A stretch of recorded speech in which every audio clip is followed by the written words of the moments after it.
What's so amazing about your process, you don't go for that gossip. You don't go for the I want you to sit here so I can, talk bad about you. That is not something that's of your form. You're very much so, this is your narrative.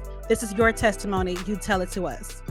Yeah, I try to avoid gossip for a few different reasons. First of all, I have definitely been involved with one gossip oriented publication in the past. It was a tabloid. And I know that celebrities get very upset. A lot of times, tabloids publish information that is not true. Gossip columnists are the same way. They just go for a reaction. But I am a very sympathetic person, and I want to make sure that celebrities feel comfortable. I want them to feel that they have a safe space with Right On Magazine. And Right On Magazine is a symbol of positivity because the right on, the expression back in the Mm-hmm. 70s, it was an affirmative type of um, expression. So I try to make sure that I kind of follow in that blueprint, even if what I'm doing is not for Right On, because sometimes I do things for other publications. So celebrities feel safe. Um, they know I'm not going to throw them under the bus.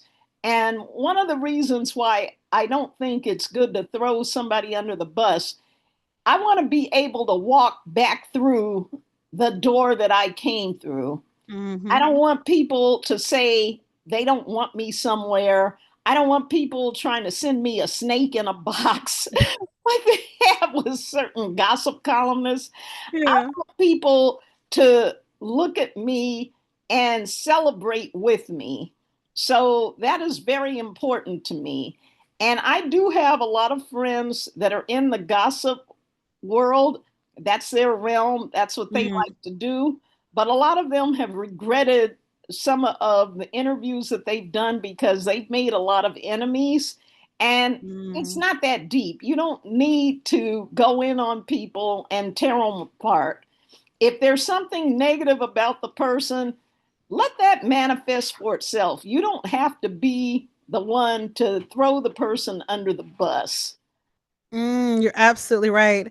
Speaking about Right On and all the interviews you've done, can you tell us what's a challenge? Tell us a story where you was like, you know what? I don't know if this is gonna make it work, but we're gonna see what's happening next. What's a challenge story that you have for us? Well, some of the challenges that I've had have been with celebrities who have made some unwise decisions with their careers. Mm. There have been many celebrities that have been in Right On Magazine that have ended up incarcerated, um, or even if they weren't incarcerated, they were involved with different problems that involved the law. And I knew about it. And I had to make a hard decision. Do we keep covering these people? Um, if we do cover these people, what do we do to get around the negativity that the fans have already heard about? Mm. And that's a hard decision. A few times I have told the truth about certain celebrities and they've been very, very upset with me, and they've been upset for quite some time, even though what I said was out in the public. But they felt that because it was Right On Magazine, that we should have been a little more sensitive. So those are hard decisions to make. Something else that's hard is when a celebrity that you have covered for years and had a good relationship with, and then you later find out through the media that the person is not who you thought he or she was. Yeah. And it can be pretty devastating because I've had people that have been on the cover of magazines, have been extremely popular, and I'm sure you know exactly who I'm talking I about. know. I know. And I they are in so much trouble that it is not even possible for them to dig themselves out of that hole.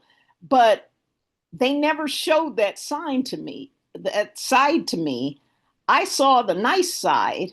I saw Mr. Nice Guy all the time, or Miss Nice girl. Mm-hmm. But some of these people had a really dark, dark side that is now becoming um, public information. And what do I do now? I Yeah. don't want to throw these people under the bus, but there are certain facts that you can't run away from. There's certain evidence that is out there that I can't hide from and they can't hide from. So it's a hard decision. Do I try to stay in touch with these people? Should I try to lend a helping hand? What do I do when I have been covering some of these people for many, many years and I feel like they were sort of like family in a way? Yeah, I was wondering, how do you separate the family bonding relationship that you may form with someone, and then the journalistic style that you just have where you have to report on the facts? How do you separate the two? Well, I am a journalist. I went to school for it. I have a degree in journalism, so I have studied ethics. I've studied the law of communication, and I just have to make sure that I keep my reporter hat on Mm. and not just give in to my feelings and say, "Oh, he was such a sweet guy. He was just so wonderful," because everyone's not really wonderful, but they want you to think that they are so that they can get the kind of coverage that they're looking for. That's true. Well, what's some advice that you can give to someone like myself? Because, like I told you, I'm trying to not fangirl talking to you. What's some advice you have for someone that is interested in this field, want to get into it, has some fears? What's your advice for them? Okay, the first advice that I'd love to give is be as professional as possible. Because if you are going into the entertainment industry, you will be dealing with people who are not professional and they try to take advantage of different situations, especially when you're a female. Um, you don't date these people, don't go to their homes, don't go anywhere where there are not other people that can extricate you from any um, problem or situation that you might get into. See, I never had some of the problems that you might have read about with different other female journalists that Hmm. claim they were assaulted or, disrespected or whatever. I never put myself in those situations. Now, I know sometimes you're not totally sure where a situation is leading. You assume that some of these entertainers or their handlers or other people that may work with them are going to be looking out for you.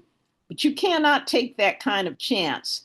You have to look out for yourself because you don't really know these people. You know what they want you to know, and they could be really bad people, or Hmm. they may not be that bad, but they can put you in a bad situation. So you have to protect yourself and you have to be very watchful and pay close attention to any conversation you're having.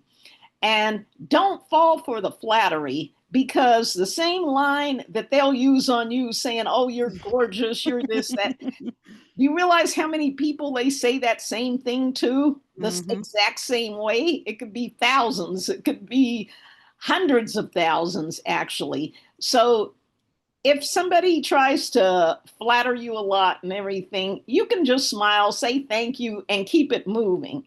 So that's a big piece of advice. And if they offer you rides home, do not accept these rides because you may not end up going where you're supposed to Amen. go. If Amen. someone wants to offer you um, a voucher to use an Uber or something like that, that's fine because it'll be you in the car, but not, don't go places with these people. Another thing is to do your research. If you're going to be doing interviews, do your homework, because there are a lot of times where people are asking a celebrity or the subject matter a question, and if they had just done even a smidgen of research, they would have known what the answer was, or they might, you might offend people by asking them some crazy question that where they would assume that you should have already known the answer. Mhm. So that's important. Also, clothing. Dress appropriately when you're doing these interviews because they're not going to take you seriously if you show up in clothes like you're going to a club, like Oh, no. tight fitting and that kind of thing. They will look at you as a video hoe instead of a reporter. You want to be seen as a reporter. You don't want Right. to seem like somebody that they would meet at a strip club or something like that. And that's a mistake that I see a lot of people making because it's tempting when you're really thin and you can squeeze into some of these really cute short outfits. Mhm. But you wear those when you're going out on a date with one of your friends. Don't wear that kind of stuff around these celebrities because it's a distraction. And even if the celebrities treat you with respect, they always have these entourages, and the entourages don't have the same kind of ethic. They're not the stars, so they'll treat people the way they want. They'll talk to them the way they want to. And see, I've never ever had that problem at all because I always made sure that I dress appropriately, like maybe maybe a little too appropriately because like sometimes I dress like uh, kind of like a kid in a way, but it has saved me over the years, and I save my more interesting, provocative outfits around my husband or in a different social setting. So Yes, that's ma'am. important. And also, if you have the opportunity to go to school so that you can learn. Because I have a degree in journalism and Spanish. The Spanish I haven't had to use that much except when I get my hair done. But um, when you go to school, even if it's not like some really expensive schools, if you can get into some programs just so that you can learn about all the new trends, like learn about AI, learn about editing videos, learn all these different skills because they're kind of needed now. When I started out in the business, there was no internet, there was nothing Mm-mm. but a typewriter, not even computers, typewriters and tape recorders. But now technology has changed, so we all have to change with the times. So that's very, very important to know too. So those are my basic pieces of advice. I could talk to you all day and tell you more advice, but I just wanted to get to the basics. And I feel that it's an honor for people to admire me. I don't take that lightly. I smile whenever I get emails or somebody's always reaching out to me on Facebook and they'll say, "Oh, hi, Miss Horner, you're a legend, you're this." But I'm Cynthia Horner Harris because I'm married to Ken Harris. He is a photographer and he goes by the name Ken the photographer. Oh, When he okay. cooks for me, he's Ken the chef. So, yeah, and we tell a lot of jokes. We have a lot of fun. And Well, I'm like a big kid. It was said when I got an award by somebody a few years ago, they said that Dick Clark, Don, Don Cornelius, and Cynthia Horner are three of the oldest teenagers in the business. But that was a compliment because Dick Clark had American Bandstand and yeah. he was responsible for getting so many artists, especially black artists, on television and giving them some of their exposure where they could break their records. Mhm. So it's actually a compliment. It's a high honor. I think that's a high honor. I would take that. I Yeah. think, And I would go ahead, I'm and I'm sorry. somebody that tells a lot of jokes. In fact, people like Eddie Murphy, and Arsenio Hall, I've had them in hysterics, and Kevin Hart. He thinks that I'm really, really funny You because you are. I just have a gift for gab, and I'm very quick witted. So whenever I'm doing these celebrity interviews, I throw a joke or two in, and they just crack up. They just practically fall on the floor laughing.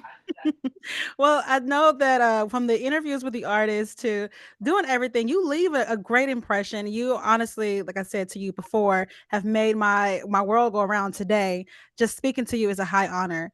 Can you share with us real quick when you look back at your experience in your life with Right On magazine, even when you go into to Spelman, all of that to now, how would you describe your journey? How would you describe this moment, your journey so far in this industry?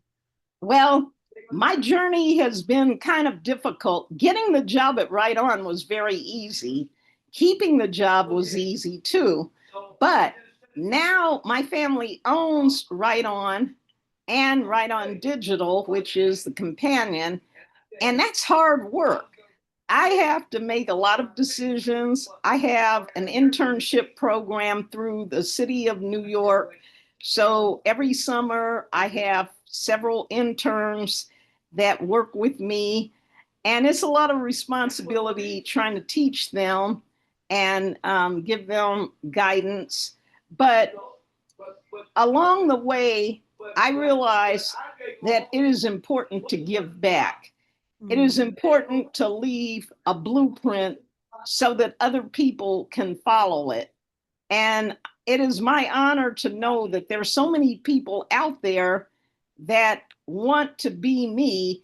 A lot of times when I meet people, they say that they used to take pictures of that they saw of me in the magazine, like my editor's photo or whatever, Mhm. and they would pretend that that was who they were.